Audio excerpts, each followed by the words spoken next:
प्रिय दर्शक बंधु समस्त को मोर नमस्कार। मु पास जितेंद्र नायक स्वर्गीय स्वर यही कार्यक्रम को आपण मान स्वागत करुच्ची।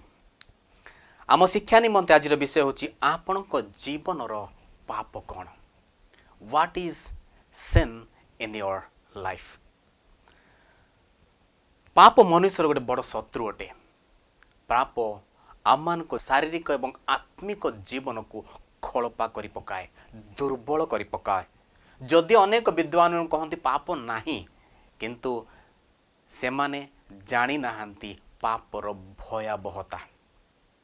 किंतु आमे जानिचु पाप अच्छी ताहा मनुष्यर बड़ शत्रु। ता मनुष्य जीवन को खलपा करुच्ची, शारीरिक एवं आत्मिक जीवन से दुर्बल करि पकाउची, परमेश्वर ठारू से दूर रे रखुअछि, कीट परी से जीवन को खलपा करी खाऊँगी। से आम समस्त को पापरु जागृत होगा आवश्यक। आज जदि यही शिक्षा शुणिला जदि आपण मानक लगे कि दोषारोप करती निजको, आपण निजको दोषारोप अनुभव करती, से व्यस्त हूँ ना। ताहा केवल आपण नहीं, समस्ते से प्रकार विषय दे गति करती, किंतु खुशीर विषय होची प्रभु जीशु आम को परित्याग करना। प्रभु जीशु आम को प्रेम करती, पापर से ही कादुरे आम को सड़िया दियंती नहीं, से आम को उद्धार करती, आम निमंते रास्ता तैयारी करती, से आम को आलिंगन करती, आम को प्रेम करती से प्रभु जीशु। तेणु आपण निराश हूँ ना। ए कार्यक्रम शेष में आपण मान प्रार्थना करी प्रभु जीशु वाक्य आपण मान को शिक्षा देवी, ताकर उत्साहजनक कथा आपण माने शुणी ए समस्त विषय आपण निजको अलगा करेंगे। से आपण को केबे परित्याग करती नहीं। साधु पाउल रोमियो तार 3 पर्व 23 पदरे कहती कि समस्ते तो पाप करिअछंती एवं परमेश्वर को गौरव रहित होइअछंती। अर्थात सरल भाषा कहवा गले परमेश्वर को गौरव ऊणा पड़ा होची पाप।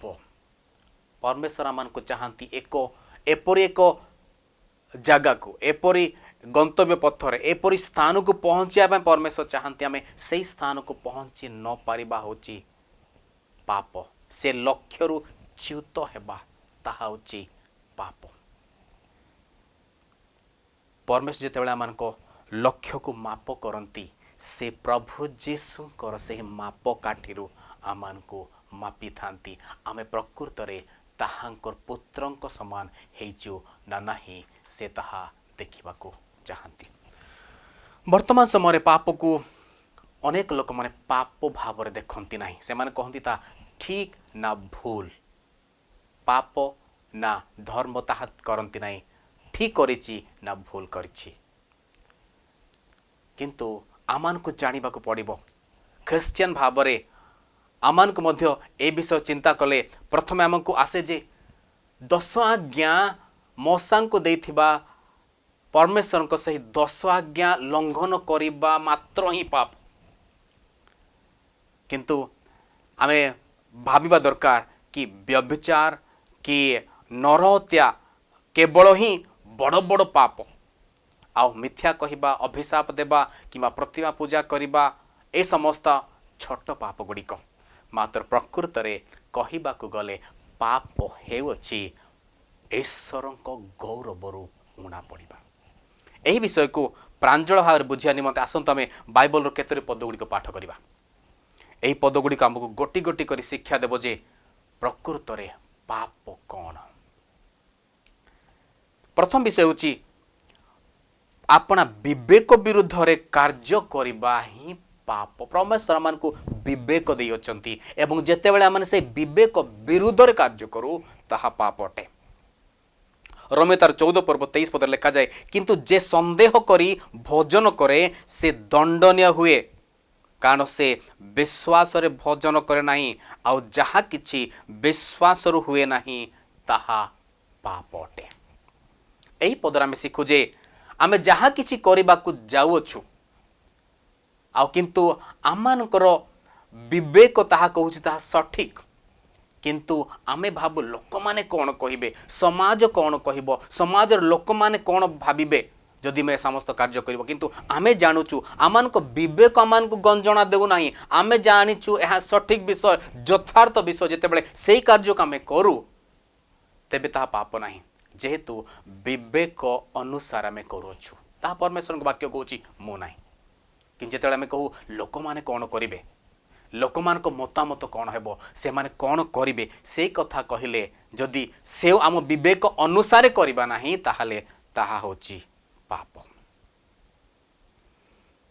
विवेक सदाबेले आमान को गंजाणा दिए, ठीक बातरे जीवा पाई आमान को कहि दिए। जेतेबेले आमे ताहांको कथा सुनिबा नाही, विवेकर पथरे चलिबा नाही, ताहाले आमाने पाप करिथाउ। द्वितीय रे सत्कर्म करने को जानी सुधा ताहा न करिबा ही पाप। याकूब तार 4 पर्व 17 पदर आमे देखु, आमे जानिछु से समस्त कथा सत्कर्म सठिक विषय, किंतु ताहा न करिबा ही पाप। एही पद गुरुत्व दे कहे जे पाप केवल भूल काम करिबा नुहे, बरं सठिक विषय को जानिबा सत्वे ताहा न करिबा एवं उत्तम विषय को जानी न करिबा मध्य पाप। आमे जानिछु से विषयटा भलो, से विषयटा यथार्थ, किंतु से विषय न करिबा ही पाप। से कथा आमे प्रभु को वाक्य रे पढ़ुछु।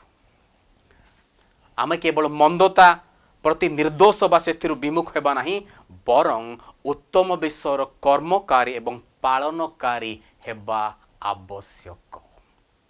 जानिले यथेष्ट नुहे, ताहाकु करिबा मध्य आवश्यक विषय अटे। सही 4 पर्व 17 पर्व याकूबଙ୍କ पत्र लिखा जाए अव्यवहृत ज्ञान पापर विषय शिक्षा दे अछि। से स्थान रे यथार्थ विषय आम जानी चोड़ा ठीक विषय, किंतु ता करि नथिले ताहा मध्य पाप बोली गणित हुए। तृतीय रे आमे देखुछु परमेश्वर को आज्ञा लंघन करिबा ही पाप। परमेश्वर आमान को आज्ञा दे अछंती, आदेश दे अछंती, समस्त विषय करिया पई कहिछन। जेतेबेला आमे ताहा न करू ताहा मध्य परमेश्वर को वाक्य अनुसार पाप बोली परिगणित हुए। प्रथम जनतार 3 पर्व 4 पदरे ए प्रकार लिखा जाए, जे केही पाप करे से मध्य व्यवस्था लंघन करे, कारण व्यवस्था लंघन ही पाप। परमेश्वर को व्यवस्था को लंघन करिबा पाप अटे। उदाहरण निमंते आमे परमेश्वर को वाक्य केतोटी अंश माने पाठ करिबा देखिबा कि विषय कले आमे परमेश्वर विरुद्ध रे पाप करूछु। एफिस तार 4 पर्व 25 पद लिखा जाए, मिथ्या कुह नाही, कारण मिथ्या कहिबा पाप अटे। एब्री तार 10 पर्व 25 पद लिखा जाए, परमेश्वर को वाक्य हमको शिक्षा दिए, मांडलिक उपासना परित्याग कर नाही, कारण मांडलिक उपासना परित्याग करिबा पाप अटे। चतुर्थ रे आमे देखू परमेश्वर को आज्ञा को पालन न करिया। परमेश्वर आमान को आज्ञा देइछन ता पालन करिबा निमंते, जदि आमे ताहा पालन करिबा नाही ताहा पाप अटे। गीत संहिता तार 119 172 लिखा जाए कि जेउठार लिखा जाए, परमेश्वर को व्यवस्था सकल धर्ममय पवित्र अटे। आ जेतेबेले सेही पवित्र धर्ममय को वाक्य को आमे पालन न करू ताहा आम विरुद्ध रे पाप बोली परिगणित हुए। 3 पर्व तार 20 पदर ए विषय को शिक्षा देवा परे साधु पाउल कहते, कारण व्यवस्थार क्रियाकर्म द्वारा कौन सी प्राणी ताहांको छामुरे धार्मिक गणित हेब नाही, जेहेतु व्यवस्था द्वारा पापर ज्ञान जन्मे। मो प्रिय भाई भौणी माने, परमेश्वर चाहती जे आमे पाप गुड़िक चिन्हिबा कि विषय परमेश्वर को विरुद्ध रे परमेश्वर को छामुरे पाप बोली परिगणित हुए, से समस्त विषय आमान को जानिबा को हेबो एवं ताहाको चिन्हि से समस्त विषय को परित्याग करिबा को हुए। केवल नरहत्या व्यभिचार परि बड़ बड़ पाप ही परमेश्वर को विरुद्ध रे पाप एवं छोट गुड़िक जेपरि क्या माने मिछ कहिबा, मिथ्या कहिबा, धनलोभ, गर्व, अहंकार, से गुड़ाक परमेश्वर को विरुद्ध पाप नाही ताहा नुहे। से समस्त विषय परमेश्वर को विरुद्ध रे पाप अटंती। से समस्त विषय का को चिन्हबार आवश्यकता रही। दुखर विषय होची जे पाप जेते छोट हेउना काहेकि ताहा हमको परमेश्वर निकटरू ଦୂରରେ ରଖିବା ନିମନ୍ତେ ଯଥେଷ୍ଟ ଅଟେ। ଯିଶାୟା ତାର 59 ପର୍ବ ତାହାର 1 ଏବଂ 2 ପଦ ଲେଖାଯାଏ, ଆମମାନଙ୍କର ପାପ ପରମେଶ୍ୱରଙ୍କର ମୁଖକୁ ଲୁଚାଏ। ଅନେକ ସମୟରେ ଚାହୁଁ ଆମେ ଦେଖୁ କି ପରମେଶ୍ୱର ଆମମାନଙ୍କୁ କଥାବାର୍ତ୍ତା କରୁନାହାନ୍ତି, ଆମମାନଙ୍କ ପ୍ରାର୍ଥନା ଶୁଣୁନାହାନ୍ତି, ଆମମାନଙ୍କର ପ୍ରାର୍ଥନାର ଉତ୍ତର ସେ ଦେଉନାହାନ୍ତି, ଆମମାନଙ୍କୁ ସୁସ୍ଥ କରୁନାହାନ୍ତି। କିନ୍ତୁ ଆମେ ଜାଣିବା ଦରକାର ଯେ ପରମେଶ୍ୱର ଆମମାନଙ୍କର ପାପ ସକାଶେ ତାହାଙ୍କର ମୁଖକୁ ଲୁଚେଇ ଅଛନ୍ତି। ସେଥିପାଇଁ ପରମେଶ୍ୱରଙ୍କୁ ଦେଖିପାରୁନାହୁଁ, ତାହାଙ୍କର ଉତ୍ତର ଆମମାନେ ପାଇପାରୁନାହୁଁ। ମୋ ପ୍ରିୟ ଭାଇ ଭଉଣୀମାନେ, ସତ୍କର୍ମ କରିବା ଦ୍ୱାରା ଧାର୍ମିକ ହେବାର ଅଭିନୟ କରିବାର ପ୍ରଲୋଭନରୁ ଆମକୁ ଦୂରରେ ରହିବା ଆବଶ୍ୟକତା। ଆମେ ଭାବୁ ମୁଁ ଭଲ କାମ କରୁଛି, ମୁଁ ଗରିବ ଲୋକମାନଙ୍କୁ ସାହାଯ୍ୟ କରୁଛି, ମୁଁ ଅମୁକ ଅମୁକ କାର୍ଯ୍ୟ କରୁଛି ଯେଉଁଦ୍ୱାରା ପ୍ରଭୁ ମୋତେ ଆଶୀର୍ବାଦ କରିବେ। କିନ୍ତୁ ଧର୍ମକର୍ମ ସତ୍କର୍ମ କରିବା ଆମକୁ ପାପ ଠାରୁ ଦୂରରେ ରଖେ ନାହିଁ। ସେ ସମସ୍ତ କାର୍ଯ୍ୟ ଯଥାର୍ଥ ସଠିକ ବିଷୟ କରିବା ଆବଶ୍ୟକ, କିନ୍ତୁ ତାହା ପାପର ପ୍ରତିକାର ନୁହେଁ। ପ୍ରଥମ ଜହନ 1 ପର୍ବ 8-10 ପଦରେ ପ୍ରଭୁଙ୍କ ବାକ୍ୟ ମାନଙ୍କୁ ଶିକ୍ଷା ଦିଏ କି ଆମମାନଙ୍କର ପାପ ନାହିଁ, ଏହା ଯଦି କହୁ ତାହେଲେ ଆପଣା ଆପଣଙ୍କୁ ପ୍ରବଞ୍ଚନା କରୁ, ପୁଣି ଆମମାନଙ୍କଠାରେ ସତ୍ୟ ନାହିଁ। ଯଦି ଆମମାନେ ଆପଣା ଆପଣା ପାପ ସ୍ୱୀକାର କରୁ, ତେବେ ସେ ଆମମାନଙ୍କର ପାପ କ୍ଷମା କରିବାକୁ ଓ ସମସ୍ତ ଅଧର୍ମରୁ ଆମମାନଙ୍କୁ ପରିଷ୍କାର କରିବାକୁ ବିଶ୍ୱସ୍ତ ଓ ନ୍ୟାୟବାନ ଅଟନ୍ତି। ଆମ୍ଭେମାନେ ପାପ କରିନାହୁଁ ଏହା ଯଦି କହୁ, ତାହେଲେ ଆମ୍ଭେମାନେ ତାହାଙ୍କୁ ମିଥ୍ୟାବାଦୀ କହୁ, ପୁଣି ତାହାଙ୍କ ବାକ୍ୟ ଆମମାନଙ୍କଠାରେ ନାହିଁ। ମୋର ପ୍ରିୟ ଭାଇ ଭଉଣୀମାନେ, ପାପ ସକାଶେ ଯଦି ଆପଣ ଚିନ୍ତିତ, ଆପଣ ବ୍ୟତିବ୍ୟସ୍ତ, ମୁଁ କ'ଣ କରିବି ମୁଁ ଜାଣିପାରୁନାହିଁ, ମୁଁ କେମିତି କରିବି, ନିରାଶର ଜୀବନ କାଟୁଛି, ପାପ ଆପଣଙ୍କ ଜୀବନକୁ ଖୋକଲା କରିଦେଇଛି, ପାପ ଆପଣଙ୍କ ଜୀବନକୁ ଖଳପା କରିଦେଇଛି।